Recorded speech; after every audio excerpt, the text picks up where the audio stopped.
All right. Hello, Fixed Ops fans. Matthew McConaughey here. Well, it's been a little disappointing to see how few ladies are out there in leadership in automotive. So I created what I like to call my wheel of misfortune. Yeah. So if your number is on my wheel and my spin lands me on your dealership, then Danny Buck is coming for you. So you better listen to the Women in Automotive Retail panel with some of the top ladies in the car business, moderated by Liza Borches. And they'll be followed by Curtis Nixon and the team at Update Promise, and Ken Lohr of Belavia Blatt PC. All right.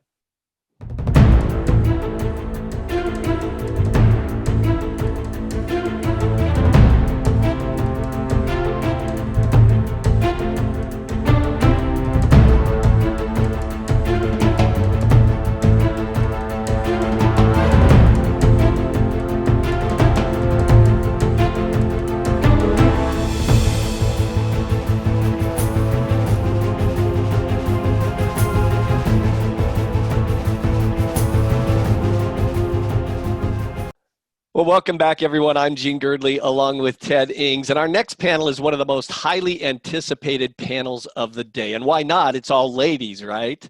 And it's really near and dear to my heart because of all of our grandchildren, all 5 are granddaughters. Gene, thank you so much. We're very honored to have Liza Borches, the president and CEO of Carter Myers Automotive, with us here today. Liza will be moderating this group on women in automotive retail. Liza, thank you so much. Welcome, and please, the show is yours. Thank you so much, Ted. I am incredibly honored to be able to moderate the women's panel today for the greatest show at the Fixed Ops Roundtable. Ted, you and your crew always put together an incredibly impactful day, both for our industry and for the women's panel that you always help us finish the day with, or at least somewhere along the afternoon agenda. Every time that the women's panel comes together, there's some great tips, some inspiring messages and ideas that can help us improve. Today, we're going to be focusing in the areas of recruiting, hiring, retaining, and celebrating women in the automotive industry. And I think I speak on behalf of everybody who's on this panel in saying that our main goal is to get to the point in the very near future where there will not need to be a women's panel, and there won't need to be a special focus on recruiting women, because we'll have grown as an industry where women are not such a clear minority. So the goal is to have diversity across all genders, races, age, and especially diversity of ideas. There are so many exciting things happening in automotive right now in the areas of product and technology, but we need all voices, we need all ideas to truly help us create the best consumer experience, the best workplace, and the best future for all of automotive. So let's kick off the panel with a quick round of introductions. Most of the listeners on the panel will have read our bios, so we're not going to go into too much detail. But I am just going to introduce each person and make sure that we give you a little bit of background, at least which company they're with, and then as they speak, I'm sure you'll get a lot more flavor for the experiences that they bring to the table. I will start with Lissette Gole from Google. She is the head of auto retail for Google. Katie Mayers, with the hat on, is the Chief Marketing Officer for Permashield.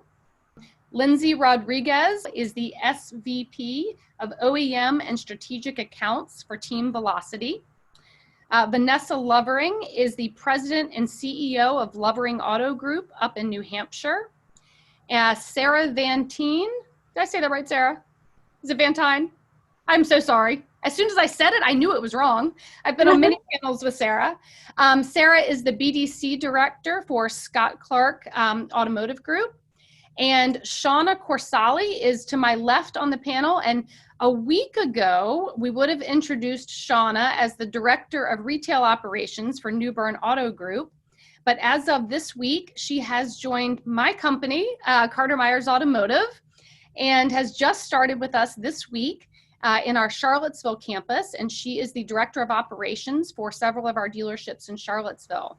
And I love saying that because this whole panel is about recruiting, hiring, and retaining women. And I got to tell you all that I found out Seana was going to be moving into our state And there was no way that I was going to allow a rock star female who is passionate about our industry go to work anywhere but Carter Myers Automotive. I'm going to start with Sarah. Sarah and I have been on a couple of these panels together at the Fixed Ops Roundtable. And Sarah, I would love for you to start with talking about one area that you feel you've made a strong contribution to the future of our industry. Thank you, Liza. So I'll kick it off with discussing what I'm passionate about in our industry, which is the Business Development Center. The biggest thing that I've noticed is sometimes there's the perception that certain roles in a dealership are really only suited for women, or the target is to just really employ women within those departments.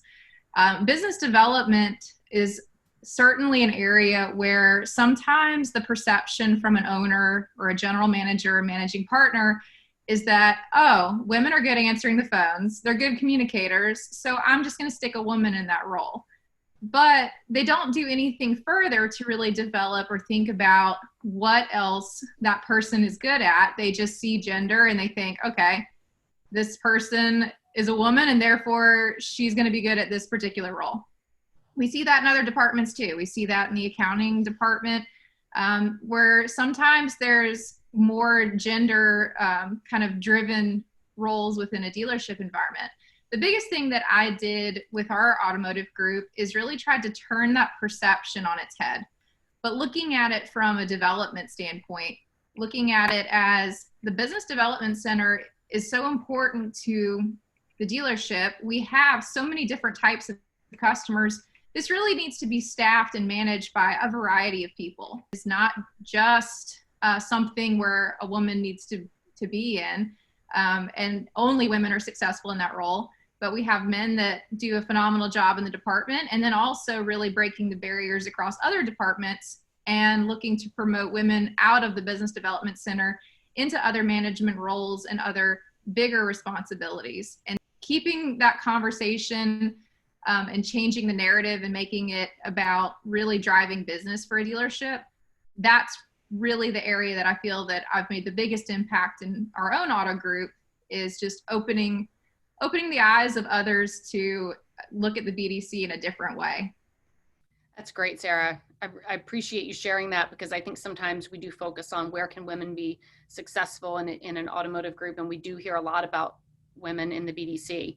And sometimes there's almost reverse discrimination of we don't consider men for certain roles where they're going to be able to excel as well. So that's great. Lyndsey, I'd love to go over to you and ask the same question, but also ask for your input on where you think women can make the most radical change or impact on the future of automotive.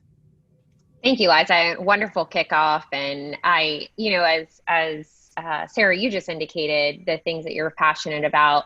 I think if we go back to the first question about what I've done to contribute to this industry, I have had far more given to me through leading and so forth than I can even begin to describe. But I will say, as far as what I've done to contribute to this industry, it's not the technology that I've built. It's not the products that have been sold, or how you or even the customers. It's all about the relationships, in my opinion, and it's about fostering a good culture. So if you talk about women specifically, those relationships are what make us tick, right? And when you have your people, being able to identify and execute a good culture is really what I'm passionate about. I'm passionate about the people. I'm passionate about not only the customers, I'm passionate not only about my employees and so forth, but I'm passionate about people in general.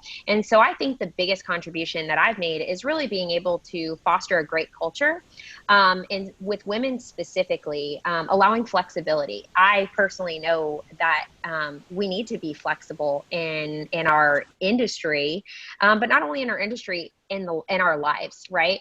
And I think one thing that we miss every single time is in this business is that everything is so rigid, and this is the way it should be, and this is the way it will be, and this is the way we need to do things, without allowing flexibility. I think if we allow some flexibility, in what we do, I think we'll be able to attract more, recruit more, and really everything that this panel is designed to talk about today. So in addition to creating the culture, I would say mentoring and investing. If we can, as women, that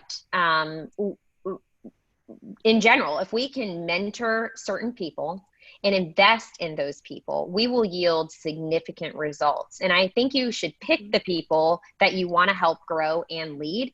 I truly believe in one of the most powerful things is putting women, and not only women, I mean, we don't want to reverse discriminate, but putting your people in uncomfortable spots, because where the uncomfortable spots that you put your people in is really where you see them grow. No growth happens inside of a comfort zone. So allow them to be in those spots. Allow them to have a seat at the big table. Allow them to really have the ability to make mistakes, but you're there to hold them and pick them up and allow them to grow. So I think as long as you're not afraid to make mistakes, and as long as you're not afraid to really revolutionize a culture and an experience and create the flexibility, I think the rest is there's no ceiling, right? We can only grow from where we are today. And to your second question, where do I think we can make a radical change for the future? I think the key is about investing early. We have it all wrong. I think women tend to pick careers based on what they're grown up to think, right? How can we balance the family? So they choose careers based on what they want out of life.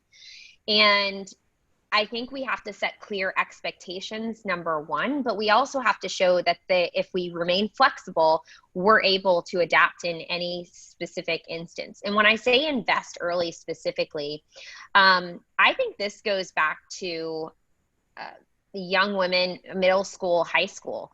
We really need to take a step back and figure out where the problem is. And I asked one of the women on my team, what she thought about this. And she said, listen, she goes, I was always passionate about cars, but cars tend to be a boy's thing.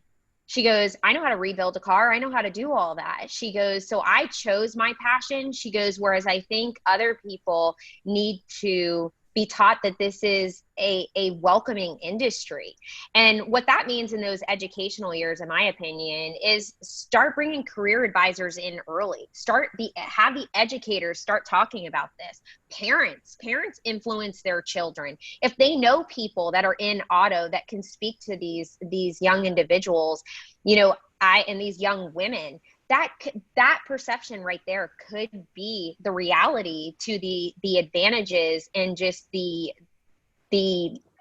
greatness that this automotive industry offers to all of us. So, I think the other thing we need to look at too is we also need to train our men.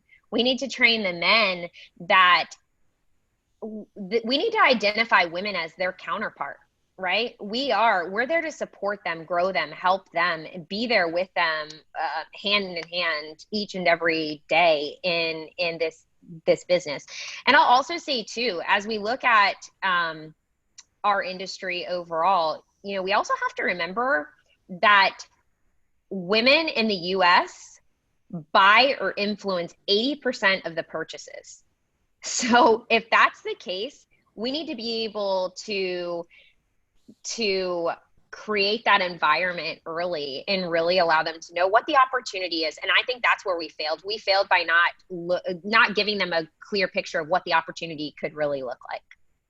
I think you're right. I know even during the pandemic and during COVID, we've had a lot more success hiring young women right out of college that I think would never have considered our industry. We're in these kind of odd times in the job market. And so we've absolutely attracted people earlier, not as early as middle school and high school, but I think that's the next frontier. So thank you for that, Lyndsey. Sure. Move over to Vanessa. Vanessa, as a female president and CEO of an auto group, I know you and I have had lots of discussions over the years on how we do a better job recruiting and retaining women into our dealer groups. Can you share with us a couple of the successes that you've had, some of the things that you all are trying in this space? Yeah, of course. Thanks, Liza. And Lyndsey, I agree so much with what so many of the points that you just brought up. And I guess I'll talk about them kind of in the context of my own life. So I grew up with parents who were business partners, and they were on equal levels. One was, we have three dealerships, and we have for a long time. My mom was the dealer principal of one store, and my father was the dealer principal of 2 other stores, which is very unique. So going back to your point about how this starts really young, at a young age, I never grew up thinking that I couldn't be something. I didn't, my mom was both. She was a mom, she was a working mom, she was a leader. So I was so lucky and so fortunate. And I think it isn't something as a child that you realize. But now looking back, having my own children, they're very little, but I reflect on that quite often now. And I think it starts really young. And I think a lot of kids aren't lucky, and they don't have that leadership. You really need to see women in those roles. So it's mentoring people. We're a smaller organization, so I feel I get the opportunity to really meet a lot of our employees and interact with them. So I feel like identify when we do have people that we really should be investing in, especially women. We have a video actually where I was inspired by Liza a couple of years ago. She did an excellent video on featuring women in her organization, and it really inspired me to do something similar. So we put that on, we created that last summer and put that on our website, just displaying different women in different positions, to Sarah's point, throughout the dealership, not just BDC, not just accounting. We actually had, she's no longer with our organization, unfortunately. I fought hard to keep her, but she was a female technician, which is, how uncommon is that? It's definitely a struggle on the retail side, just given retail hours, it's nights and weekends, which when you're a mom, that's challenging. You have to have the support system. You have to have a partner. If you're lucky to have a partner to support you, you really need a support system. So that's the biggest challenge that I face, is how do we continue to provide that flexibility, which is so key. And that's like the theme of the year for us, is flexibility with the customer experience, flexibility with our people. So everyone's going through so much right now. We talked about that a lot at Volvo yesterday with the customer journey and how we have to continue to promote flexibility. It's just so important. It's definitely a challenge, but it starts with, with kids when they're young, and mentoring people, really showing them and working with them and investing in them, and promoting them. And being a voice. And I think our organization, we have so many women in leadership roles in every department, which I love so much. About a third of our organization is female, which I want it to continue to grow, because I think we're a stronger organization, and we serve our community much better. Vanessa, you all have done a great job in growing women at Lovering. And I'll go over to Seana, being a leader as a young female and now several organizations. It can't just be the women that are trying to bring more women into our industry. It needs to also be the men. And most of the men in our industry, honestly, they know that we want more women. They say they want more women. But I think it hasn't moved fast enough for any of us.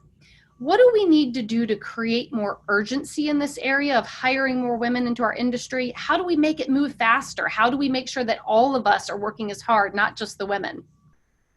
I think to Sarah's point, I thought a lot about this before our panel, and I really thought, what can we do to put women in leadership roles, in every role in the dealership, from the showroom all the way back to the shop? When I first got in the car business, I was the only woman in a production role in the dealership. And it was, I thought I was weird. And my dad was in the car business growing up, and I really rarely saw a woman there, maybe a secretary or in accounting. So it's something where we're pioneers of this. So we have to own it. We have to stay on it all the time. And that's featuring women. So not just a Facebook post here and there, but really highlighting the women that we have, sharing our own experiences as well. I think all of us probably have a very unique story of how we came up through this industry, and it's really exciting, but it's something that we need to put out there. And I've been working on that myself harder, to just say, hey, people need to see this, and not just, there's women, they somehow got into that role, but they don't really know how they got into it. And And I did some research. I'm a little bit of a self-proclaimed data nerd. And our workforce is 50% women in this country. We are at 23.6% in automotive, which is less than half of the national statistic. Even less than that for dealers. 17.9% of dealers are women. And the lowest statistic that I looked at yesterday, 9.9% of fixed operation employees are women. And that was staggering. I talked to my mother about this yesterday. I said, can you believe that? She goes, I had no idea it was so low. And she spent a lot of time with me and a lot of time in my dealerships too. And she just had no idea, because I've tried to have a makeup of different people and diverse people and women, men, and she never really saw that, but it's the reality of it. There was a survey a couple years ago where they asked women in other industries, whether it was marketing or retail, just high-powered women, why would you not be attracted to automotive? And 65% of women said that they don't feel like it's a women's environment. 59% of women said that it lacks the work-life balance. And then 46% of women said it was flexible schedule. So I think for us as leaders in automotive, we have that opportunity to change those things. And I would encourage everybody to change those things too. And really, as leaders, men and women, we have those opportunities. Everybody on this panel, everybody that's watching this panel right now, we're all in positions where we can encourage and develop more women. And based on the data, we're not doing it quick enough. So. I just want to kind of echo what you just said, Seana, because I think it is staggering. And I actually talked to our fixed ops director before this, and I said, what are your thoughts on this? And he said, well, I also think that a lot of it's intimidating for women. They think that they have to love cars to be in this business. And I said, you're right. That coupled with, feeling like there just aren't any women too. It's like, I don't love cars and there's not a lot of women. So it's not what people think to do. It's just it's not a natural thought. Yeah, I would agree. And we always talk about how do you get those first couple in each department so that there is a comfort level of what that environment looks like. Katie, I'd love to jump over to you and have you share some thoughts on what you see as far as how can we create more urgency on this? How do we make it a more comfortable environment, both on the retail side, the vendor side, the manufacturer side? What are your thoughts? Yeah, so I come from outside the industry. I didn't emerge into the industry until about 3 or 4 years ago. And let me tell you, getting into the industry was not easy. And what I mean not easy is not necessarily the support I didn't get from men. It was the support I didn't get from women. And I think that sometimes we, and we on this panel are all very supportive of women, or else we wouldn't be on this panel.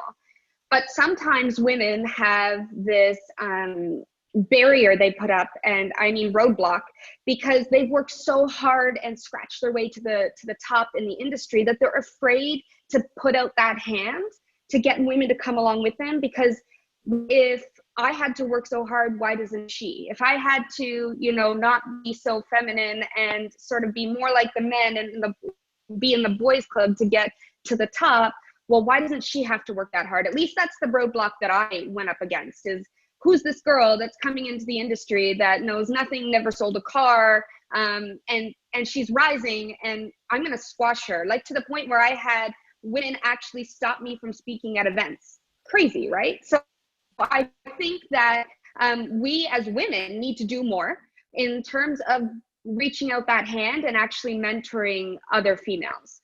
That's one side. The other thing I think women need to do is we just need to put our hand up. We need to just say, we're going to be fierce and we're going to go ahead and we're going to do it. And we're going to do what it takes. And we're not going to let that rock detour me. So I think we need a little bit more gumption, and the ladies that may be thinking of the industry or are in a position that wants to rise in the industry. I believe in all of the positions I've ever held outside of the industry and within the industry is that you have to do the job before you get the job, and it doesn't about your gender. So if you are out there doing the job, you will be recognized. But if we lean back on, it's because I'm a woman, I'm not getting there, then you're giving yourself an excuse. So that might not be the most popular opinion on the panel, but I believe as women, we can do a lot more to get ourselves there. And then third, if we talk about speeding it up, I mean, let's focus on equality and diversity, and let's not focus on man versus woman. Let's focus on strength and weakness and build a team of humans that are out to do the job. And the less that we actually focus, you know, to your point, Liza, on having a panel for women and actually having a mixed panel, the more we're going to start to see that naturally unfold. So the gentlemen out there, if you are supportive of women and bringing women into the roles because they're good at what they do and they're meant for their role, then share the story. Tell your other dealer principals because they'll follow your lead. I believe a leader without followers is just somebody taking a walk. And for us women and this female movement, if we don't have the gentlemen walking beside us or just behind us, we're just a bunch of women taking a stroll. So the more that we can focus on creating equality and just saying, hey, raise my hand. I'm really good at this. This is my skill set. I'm really good at that. You do you, and I'm going to do me, and we're going to build this awesome team, and we're going to have great success together. That's where I think if we want to start moving this forward quicker, we as women need to get over ourselves, and men, they need to do the same, and we need to just start working together. I love it. Thank you, Katie. That was awesome. I mean, that was fantastic. And I agree 100%. You know, for me, sometimes the women's panel is hard for me because I don't experience a lot of the things that some women do. And I think that's because I've always just blazed my own trail. And that's why you are where you are. Yeah. And I've always just beat to my own drum. And you know what? But I also agree 100% when we're talking about hiring and recruiting and creating diversity. I'm all about creating diversity. I'm all about creating, gender diversity, all of it. But what we need to be cognizant of the whole time is just because you're a woman, you shouldn't get the job. Let the best person win. Men, woman, I don't care who you are. Let the most qualified, best person with the most growth opportunity win the position. And that's it. Right. And you hit on some really, really key points there. So thank you for that. Thank you. I want to look at it from a different perspective for one more question. So Google can impact anything in the world that Google wants to, it seems. Google is super strong. So my question to Lissette is, can you share with us what Google is doing to support women in automotive? Because I know if y'all put your heads to it, that Google can make an impact in this space. Well, thank you for this question, Liza, because this is something I'm extremely passionate about. I think there are two angles that we're taking. So the first is internal. And internally, we have a lot of women in automotive, which I'm extremely proud of when we look at the diversity of our employee portfolio just within the auto vertical. There are a great number of women, and it does outweigh what we're seeing in the automotive industry more holistically. So we are really anchoring into that. The second is that we are really leaning into helping women in the automotive space do a few things that Katie actually touched on. So we have an initiative in the market right now. It's called I Am Remarkable, and perhaps some women on this panel may have even taken it.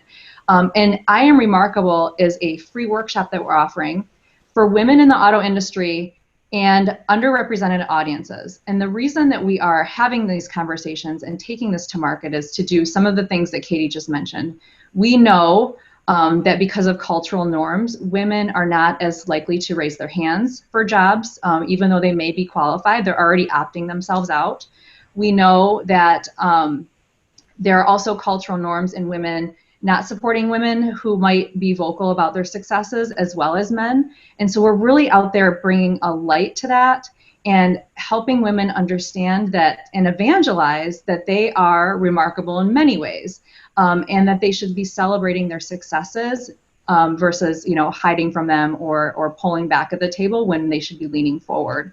And within that specifically, Google is a tech company, and we really want women to understand that, as automotive becomes more technically focused and tech-based, that this is an area that many of them are equipped to be in already and don't even know it. So we want them to even look within what's happening with automotive and really bring their skills and their strengths to the industry. And so those are, I think, are the two areas that we're really focused on and passionate about right now. We've taken this even to the Women in Automotive conference and are taking it to OEMs. So this is just a conversation we want to have continue and be ongoing. That's great. I would love it if you would share somehow, maybe through TED, on how to get the word out about I Am Remarkable. If there was some link or something that we can share. I'd be happy to, yes. And I'd be happy to share that out, yes, after the panel for everybody. Okay. So we all agree that we've got to create more urgency to the area of gender diversity in our industry. And I'm going to ask a couple of you. Ted, I'm not entirely sure if you're going to let me go a few minutes over, but I would like to have a super quick lightning round. And each of you have 60 seconds or less in an elevator with a rock star female who has never considered automotive as an industry for her career. What would you tell her in 1 minute? You're going from the lobby to the restaurant on the top floor of this hotel. You have 1 minute to encourage her, inspire her, and recruit her to your company or to the auto industry in general. Let's go to Katie. Okay, that it's possible. Being a woman outside the industry, you can only go up in the industry is at a really cool turning point. And if you have enough belief in yourself, then really can get to where you want to be. And the industry needs them. We need women and we need their skill set. And so just to take that chance and believe in themselves and just put that toe in the water and then jump in with both feet. Awesome. Seana, go. I tell her about the 19-year-old girl that moved from New Jersey, ended up in South Alabama, had no money, had never went to college, never had any experience in automotive, applied for a job at a dealership. After 2 weeks of avoiding it, it changed her life forever. Financially, yes, but overall, the biggest change was it gave her confidence. It gave her the opportunity to meet so many influential people in her life. And now she is moving lives forward with a group of really amazing people. And that person is me. So if it can be me, it can be you, it can be anybody. It just really takes a lot of drive and wanting to do it, and it's possible. Great. Lissette? I would say that automotive first and foremost moves this economy, and it is an extremely important industry and one that is really amazing to be a part of. You can take any path you want, whether that's from technology to engineering to sales to service, and this can be an industry where you can build a lifelong career and continue to move forward, no matter where your career takes you.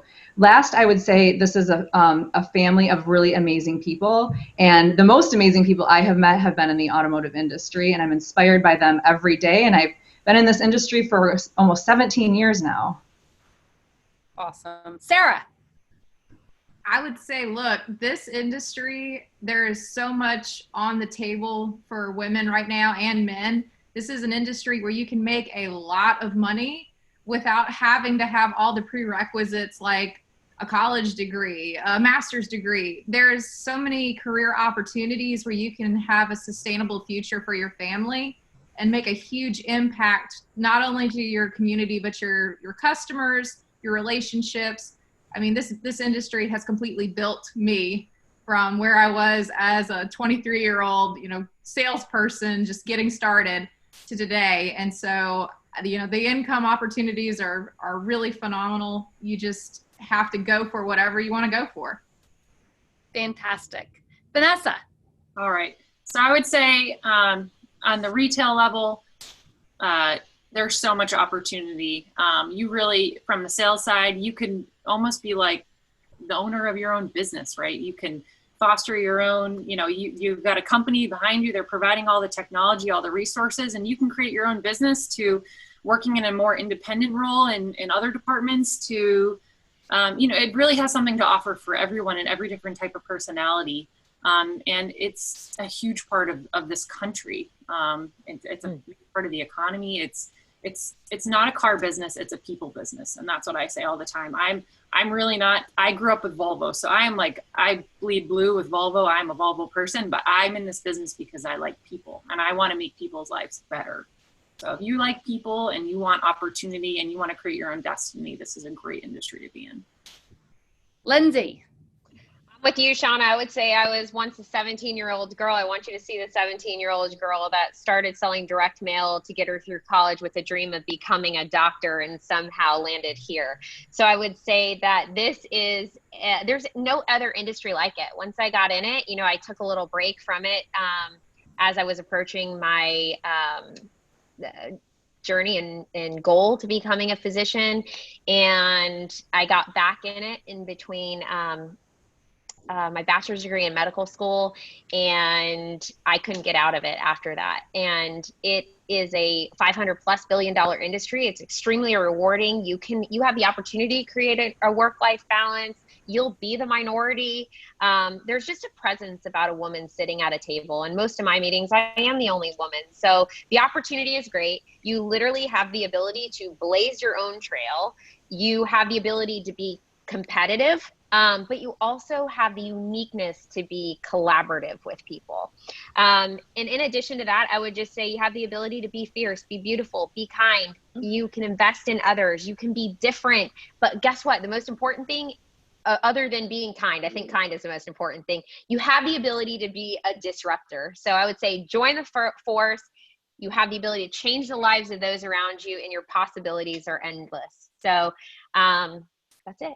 Awesome. Thank you, Lyndsey. Thank all of you guys so much. Let's all make sure that we are out there meeting these other rock star women and carrying these inspiring messages out with urgency. Our industry, our customers, our companies, our communities are going to be better and stronger if we can bring diversity of ideas along with diversity of genders, race, and ages into our dealerships, and also to our vendor partners and to our industry as a whole. So I just thank everybody who's been on this panel, and I look forward to us continuing to collaborate and bring more women in. Thank you so Liza. much. What a great discussion. Thanks to everyone, Lyndsey, Seana, Katie, Sarah, Lissette, Vanessa, and of course, Liza at Carter Myers Automotive. Great work, everybody. We also want to make an announcement that Liza will be returning to the Fixed Ops Roundtable on October 23rd as our keynote speaker. So we look forward to having her back. And Liza, thank you so much for everything today. Thanks, Ted. This was really fun. You're gonna be a tough act to follow. And you better believe. Hey, Ted and Jean, Kurt Nixon with Update Promise. We're very excited about today's Fixed Ops Roundtable Greatest Show. My son, Brandon Nixon, is going to go deep dive into the best practices that we've heard as feedback from all of our managers and GMs across the nation. So look forward today, and I'd like to hand off to my son, Brandon Nixon. Thanks, Kurt. Hi, everyone. Brandon Nixon here at Update Promise. And I just want to say, first off, thank you and a big thanks to Ted Ings and the whole team that's been putting on this Fixed Ops Roundtable. It's been an amazing show so far, and I'm excited about what's to come. So, when we started to think about what we were going to present today, we started to look at the name of the show, The Greatest Showman. Who is that? What is that? And really, when it comes down to it, it's yourself. It's yourself as that manager, general manager, service director, to make sure that you're orchestrating your show. As a service director, it's very difficult at times to take the parts department, the service advisors, your technicians, and make it run as a well-orchestrated show. But it's yourself that's really going to set the difference from an average location to a high-performing location. So what is our best practice? What we did here at Update Promise is we actually went around and interviewed some of the best managers, advisors, technicians from the largest dealership in the world, even down to some of the smallest dealerships in the world, to find out what was that #1 difference maker from a low-performing store to a top-performing store. And really, it was yourself as the greatest showman. So what was that best practice? Lead instead of manage. So what I'm going to review with you today are some of those key elements that we found that really set a manager apart from a leader. So we identified 6 key items to go over. What are they? #1, understand your employees' goals and objectives.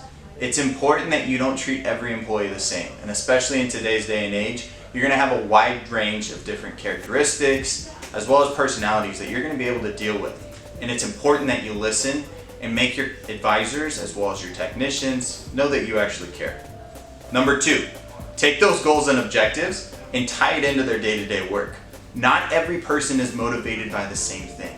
So you need to make sure that you're taking their motivations and you're tying what they're doing every single day into those motivations and those goals so they're actually excited to work for your dealership.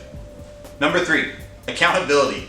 I know it's a big word that we talk out there and it's thrown out there loosely, but accountability isn't just about addressing those negatives. It's about being accountable in a timely manner, so don't wait till the end of the month, as well as be accountable to those positive items. One thing that everybody really likes is recognition. So make sure you're recognizing your employees on those positives, which leads into my number 4, build on the positives.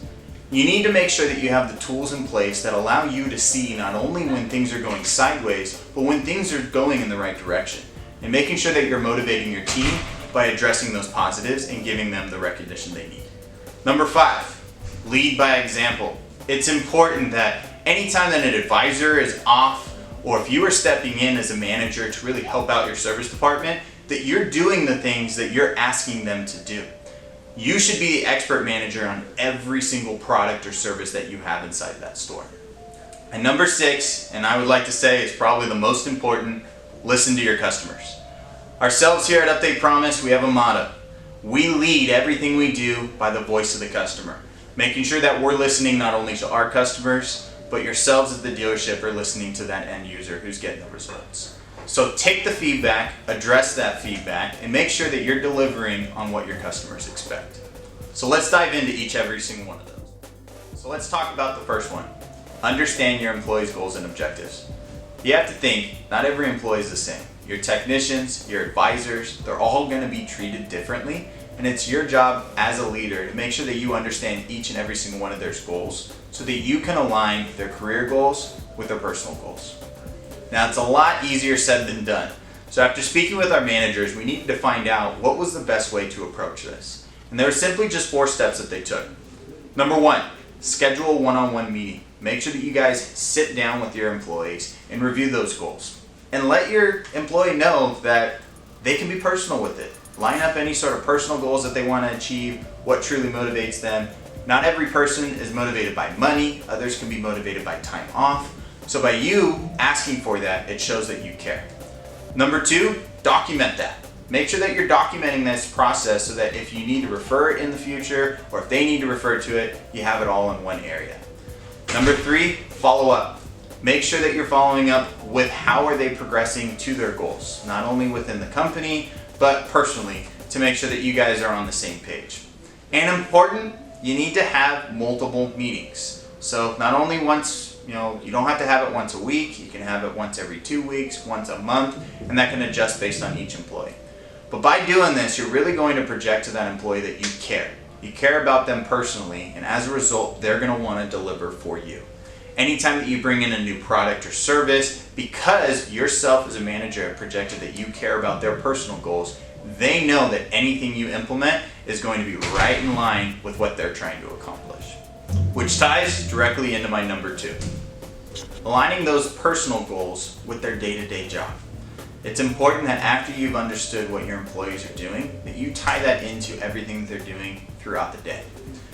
So we're at the roundtable, right? You're going to hear about a large amount of different products and services that are going to help to boost your specific service department. But a lot of times, adoption is probably one of the biggest pain points as a manager.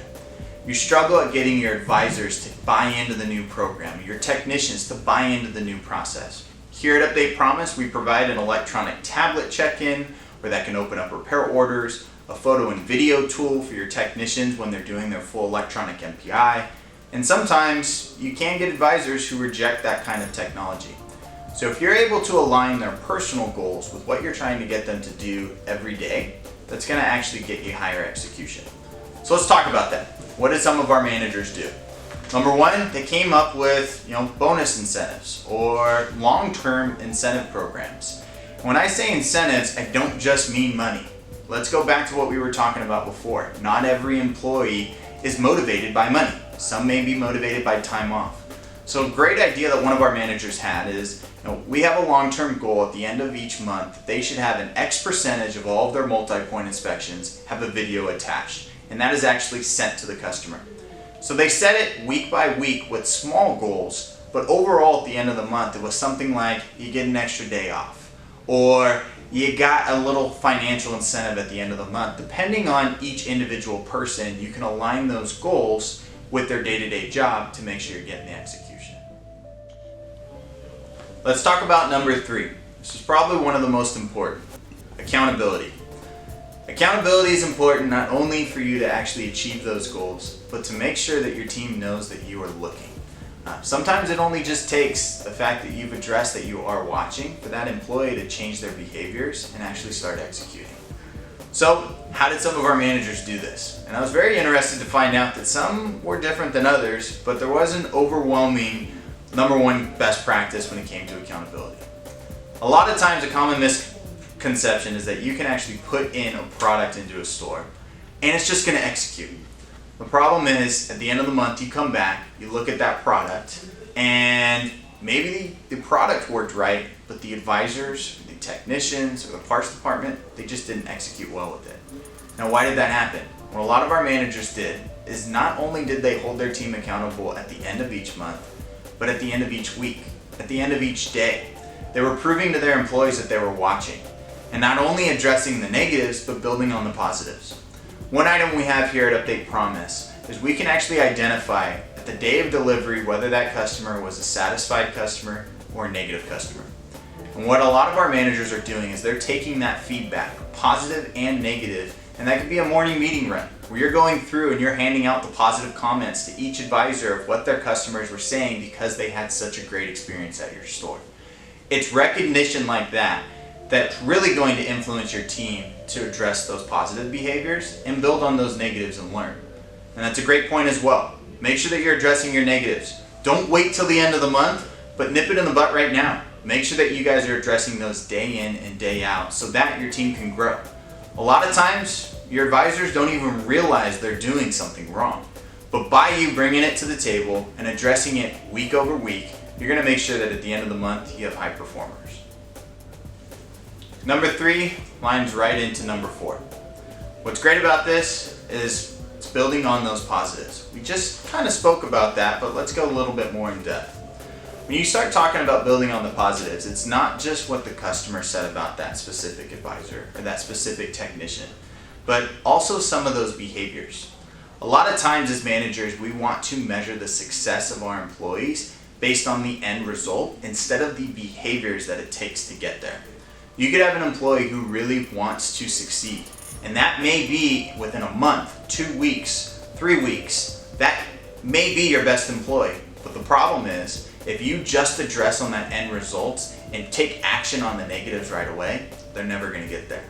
So identifying what are the behaviors that you would like them to do week over week, day over day, month over month to get to the end result, to be a successful employee, and build on the positives. It just takes a little bit of recognition to get that employee to go home and speak to their spouse and say, I had a great day at work.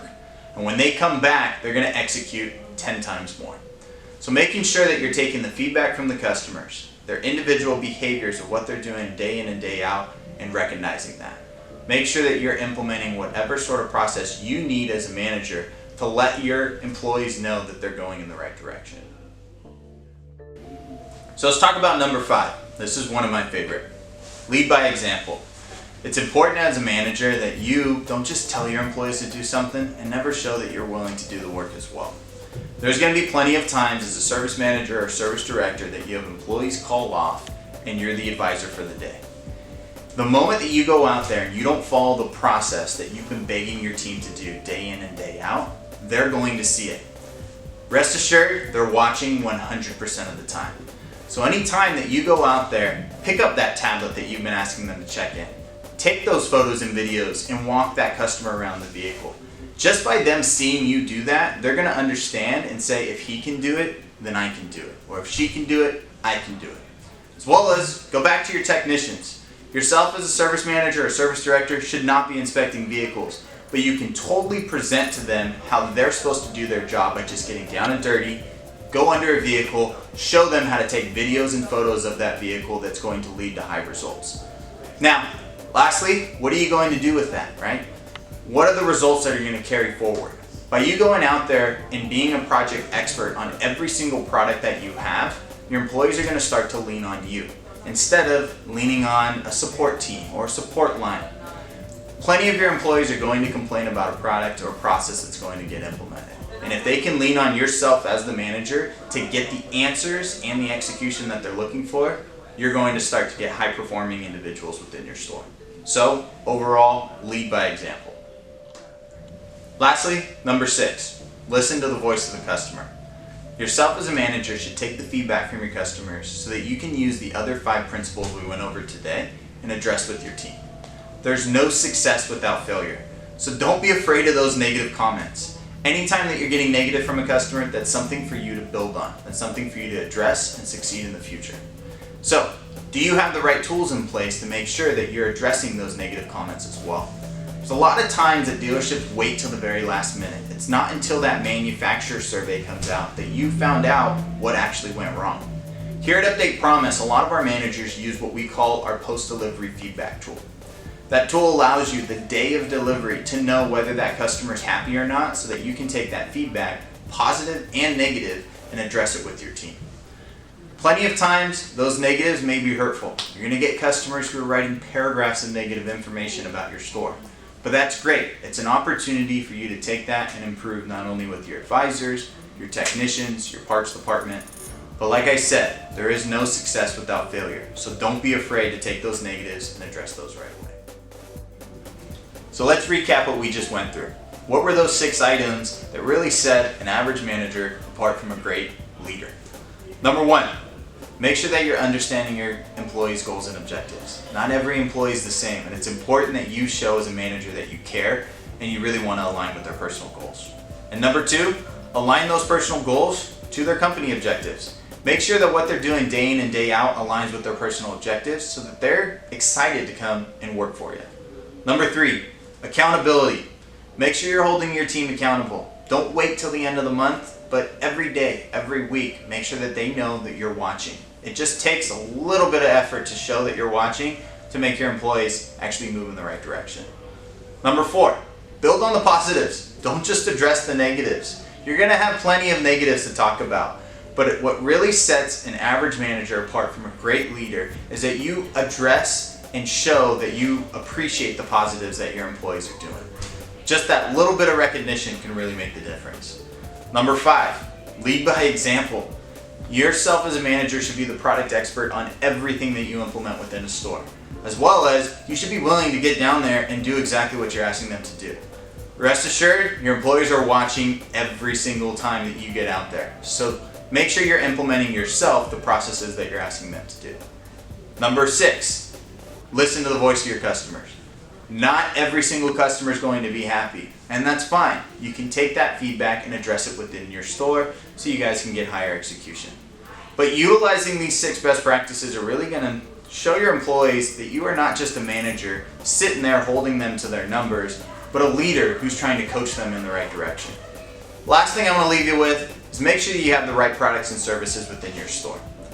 There's plenty of products out there that are going to provide great value for your store, but it really is the people behind those products that are going to make a difference. Make sure that with your process and your culture within your store, that the products and the companies you align with your culture. You need to be listened to, and if there's any time that there's an adjustment that needs to happen, if those products, services, or companies are not willing to listen to you and make those adjustments on the fly, you're not working with the right people. So, take these best practices, implement them, and make adjustments. It's never going to be perfect the first time. So by implementing these, you're going to be able to take yourself from an average manager to that greatest showman. So Ted, Fix Ops Roundtable, everybody here who attend, I appreciate the time. I hope that these items are going to be beneficial. Take them, practice them, and let me know if there's any sort of feedback that you have in the future. Thank you guys.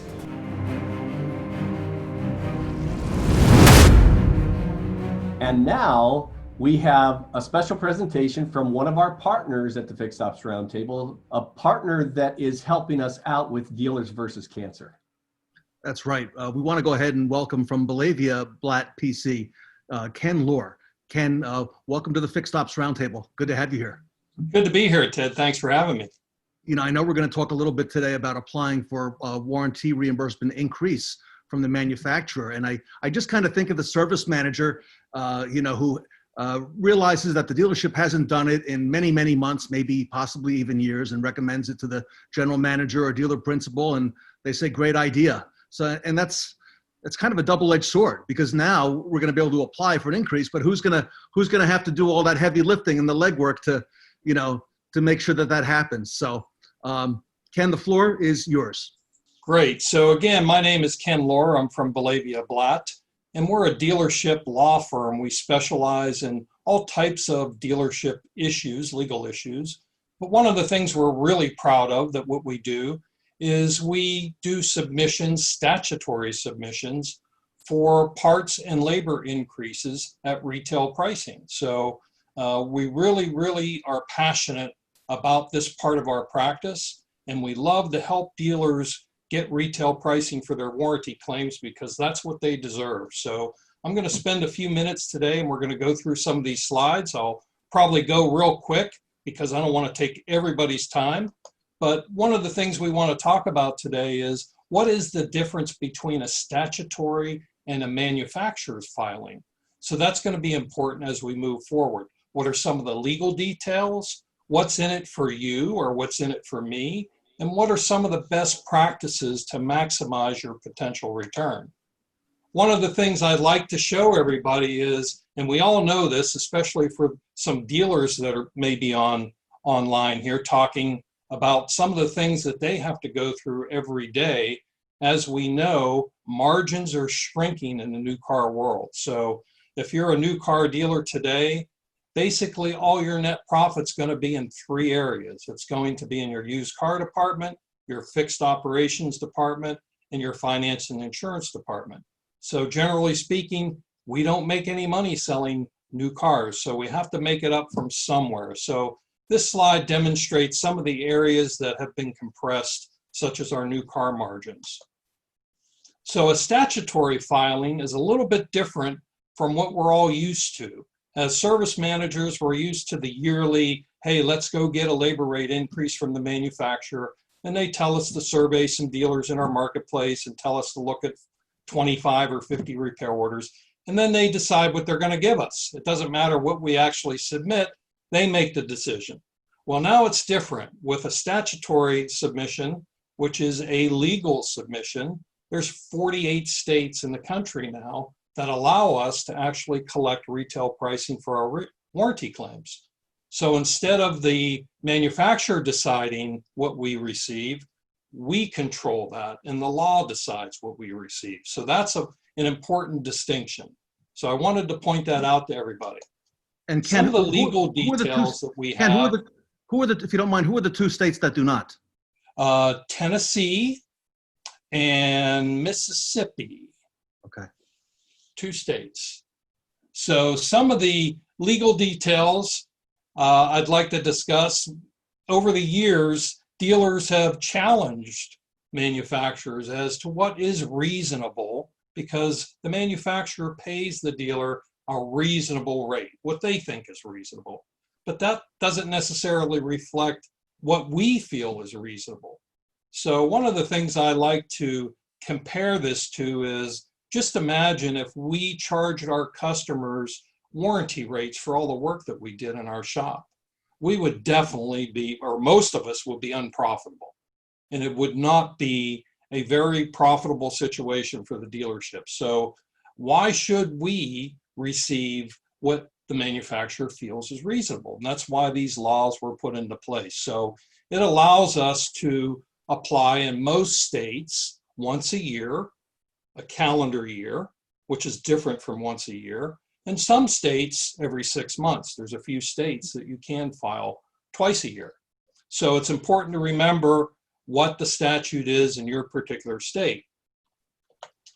So one of the things that we talk about too is, there's a high percentage of dealers that have never applied for retail reimbursement in states that they've been allowed to do that for many years. And we estimate that 20% of the dealers have never filed a statutory submission in their state when they're entitled to do that. 70% of the dealers that have filed, they haven't maximized their results. Because you have to imagine, this is a process which I'll take you through briefly and show you what's involved, but you'll have a better understanding of why it's very difficult to maximize the results when you're trying to do this in your dealership in your everyday life. 80% of the dealerships fail to file on an annual basis. And that's really important because most of us increase our labor rates once a year on the retail side. So we have to remember that, hey, we have to ask the manufacturer for an increase too. We deserve that increase. So most of the dealers that have filed haven't refiled. So we do lots of what we call resubmissions. And I wanted to point out too, the average Bellavia Blatt client receives cost plus 70 on parts. Now keep in mind that normally most manufacturers, with a few exceptions, on their warranty claims, they pay cost plus 40%. Some manufacturers pay MSRP or list, but most are at cost plus 40%. So this is a very, very significant increase from where they are today. And also the average Bellavia Blatt client receives warranty labor reimbursement at roughly 93% of their current door rate. So that's a very, very significant change too, because we see plenty of dealers that have a wide disparity between their warranty rates and their average door rate. We see dealers that, for example, have a retail rate of $150 an hour and the manufacturer's paying them $110. That's a very, very big disparity. Is that fair? I think not. So that's what we try and capture when we do a retail warranty reimbursement. And I wanted to demonstrate to everybody too, this is a slide, these are actual numbers from a Bellavia Blatt client. Of course, I didn't put the dealership's name up there, but it was a Ford dealer. And I'm going to show you each individual slide. If you look at the column, the before column, these were annualized warranty part sales, just over $1 million. Warranty parts gross was a little over $300,000, which equates to cost plus 40%, as you can see.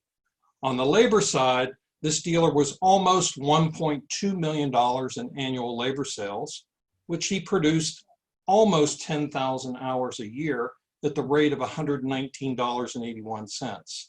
Well, this particular dealer, his door rate was $140. So after the submission, these were the results, the actual results. The dealer is now at cost plus 75.4%, which represents almost a $275,000 a year increase from where they were previously. And he's now at $133.70 on the labor side, which represents almost $140,000 in additional labor gross. So as you can see, the bottom line was a $410,000 increase. And this is just an average, I'm going to say average to large dealership, not a real big dealership, but 22 technicians. So we're not talking about a dealership that has 40 or 50 technicians, because some of those dealers are in the millions of dollars in their increases.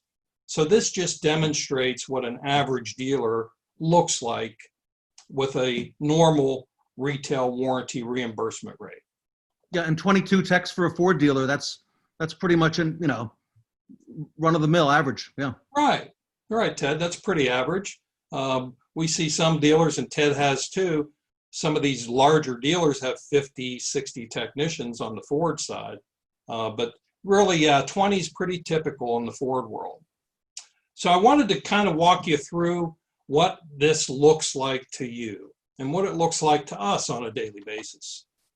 First thing we have to do is we have to analyze the data that you have in your DMS, because we want to determine what is the best repair order sequence to use, because we're allowed in most states to use up to 160 days worth of data. So we can go back 160 days. So that's important. So you have to have the capability to analyze that data, which we do.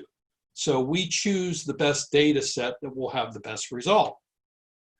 And then you have to extract a sequence of repair orders that will yield the qualified repair orders that you're able to make the calculation for. And I'll get to that in a minute. In some of those cases, it's 1,000 to 3,000 repair orders that we have to extract to get the required repair orders. And every single one of those repair orders has to be looked at. So that's important to note too. So if you're in the dealership and you want to do this yourself, chances are you're going to be looking at a whole lot of paper, and it takes a lot of time to do that. So like I said, 1,000 to 3,000. Then you have to identify the qualified repair orders by reviewing every single repair order that is in that sequence. And then we have to validate them. We have to validate the parts. We have to make sure that the parts are OEM parts that we use, because, excuse me, in most cases you can't use aftermarket parts for your calculation. They have to be OEM parts. So that's another step. You have to validate all the part numbers to make sure that they're correct. And then, of course, we have to validate each repair order to make sure it complies with your statute in your state. So you need to have the law right next to you while you're doing this, and you have to be able to read that and interpret that as well. Then we calculate the parts and labor markup and the rate for each individual repair order. Now imagine there's 100 qualified repair orders. We have to do that 100 times. And then we do a total calculation to establish what your rate is and what your parts markup is. So that's basically how the process works. And last but not least, you have to proof your analysis, because if you make one single mistake, it can invalidate your entire submission. And that's really important, because the manufacturers, they look for reasons to invalidate your submission because they don't want to pay you that. So you have to be very, very careful. These are some of the other considerations. I wanted to put a little flow chart up there. What's a qualified repair order? You have to make that distinction. What is a qualified repair order? And only experience will tell you what that is. What repair lines can be legitimately excluded from the calculation? That's important too, because all the states have different statutes. Every state allows you to exclude certain things, and you have to include certain things. So you have to make that determination too. How do I handle discounts? Are discounts put on the repair line? Are they put on the repair order? How do you calculate the discounts? Those types of things. And what are my manufacturer's specific requirements to comply with the statute? And last but not least, you have to evaluate the gross margin on every qualified repair order. So as you can see, it's not a simple process. And that's why I wanted to illustrate that. And then finally, after you do all that, you have to submit that to the manufacturer. Who are you going to send it to? Who's the person on the other end? So you have to make sure that you have a relationship with that person, because in most cases, we don't know who they are. You don't know who they are as a service manager or a parts manager. So you have to have that relationship in that point of contact. And again, you have to make sure that your submission is absolutely perfect and error-free, because if it's not, they will reject it. So it's really, really important that you spend the time. I think personally, it's a professional. You really need to have a professional. You have to have a plan in place.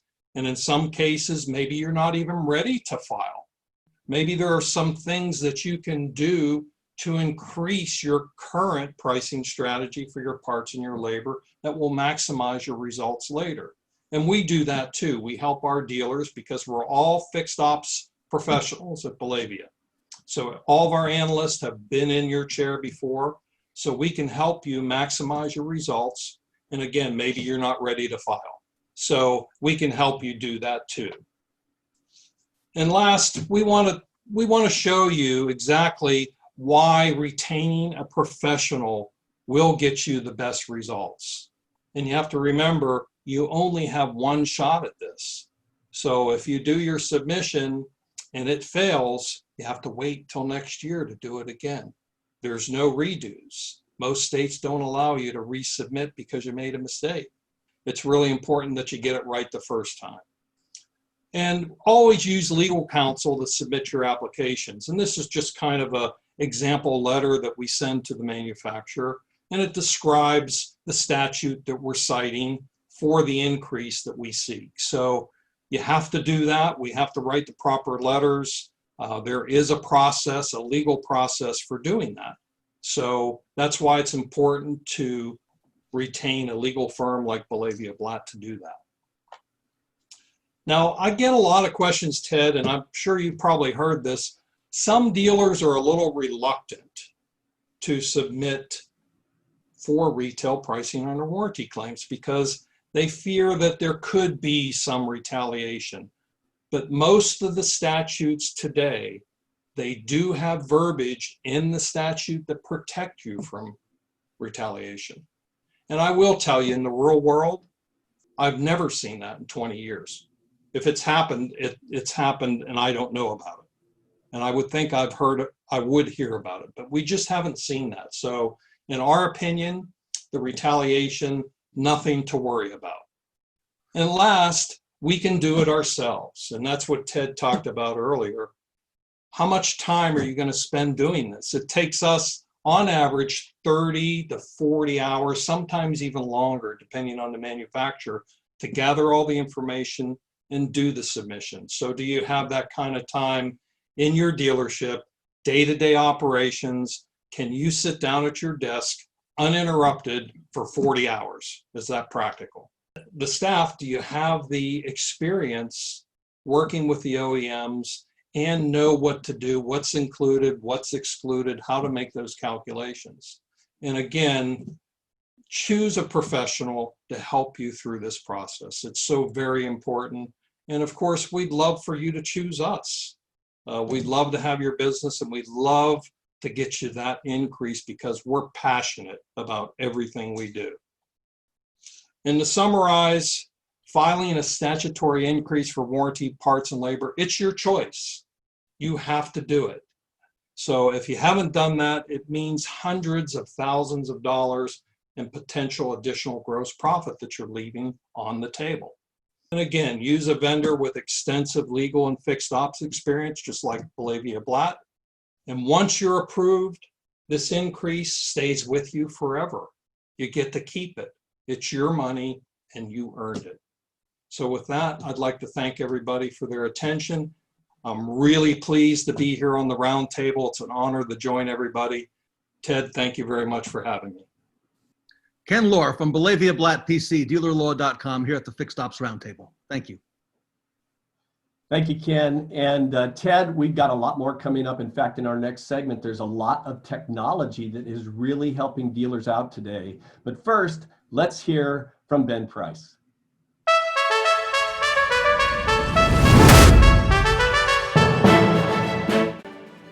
Excuse me. Hello. I know what everyone would like to hear right now is a little more cowbell, but we have some of the best coming up. You know, a man or a woman can be an artist in anything, food, whatever. It depends how good they are at it. Dan Drews of ARD, Nicole Ruiz of Carmen, and Russ Mann of Permashield are all technology artists. They're about to paint their masterpieces. Ted, we still have much more ahead on the greatest show. But as soon as this event ends, we're coming right back with the Fixed Ops Roundtable number 8. That's right, Kara. Right after this, we're going to Fixed Ops Roundtable, the Tire Summit, which is sponsored by David Boyle and Tire Profiles. It's going to be on Friday, October 23rd, 2020. You're not going to want to miss it. We've got another amazing lineup of speakers, and that, Kara, is going to be followed by one more on December 3rd, 2020, Fixed Ops Roundtable number 9, the BG Summit, and that's going to be held on a Friday, and again, another amazing event. Vendor management is a nightmare. Controllers, how often have you wasted time keeping track of disorganized vendors, reconciling stacks of inconsistent paperwork? Service managers, you're juggling third-party vendors wondering who's on which project or whether all work orders have been approved. Used car managers, your vehicles lose value while stuck in the shop due to inefficient vendors. Ready to stop wasting time, energy, and money? Introducing Serve, a comprehensive solution to all your vendor problems. Controllers enjoy a single accounting system with all vendors billed the same way. Invoices are automatically generated and reconciled using full DMS integration. Increase transparency and accountability to a new level while reducing legal exposure. Use your time to focus on every dollar spent. Service managers know exactly who is working on which cars, who approved work orders, and how long each step takes. Let our system track progress so you can get the job done faster. Used car managers benefit from improved service efficiency. Get your vehicles out to the front line before their value depreciates. Serve includes a platform for your vendors to become Serve certified. Dealerships receive peace of mind knowing their vendors are trained and have correct insurance and license information. Even brand new vendors can be known quantities. Serve's user interface is simple, intuitive, and powerful. The main dashboard breaks down your departments by vehicle, work orders, and available techs. Our work order page shows the progress of every order by vehicle, including the worker and job status with an easy barcode for scanning the information. A line item view shows all your work orders together. No more guesswork. Know exactly where your orders are. Our live vendor portal is your home for financial information. Controllers can view how many work orders have been submitted and how much they've billed with one-click contact for managers. Invoice Control displays all your invoices for any period of time with totals underneath. On the left side, see every car or work order ever done for a vendor. All invoices are filterable by VIN, stock number, and more. In today's changing world of valet-type services, Serve's Live View puts your porters at your fingertips. Check availability, schedule new trips, and effortlessly track times and efficiency. From invoicing to employee management, Serve handles all your vendor needs. By making life simple, everyone benefits, including your vendors. Serve Automotive. Simplify your business today.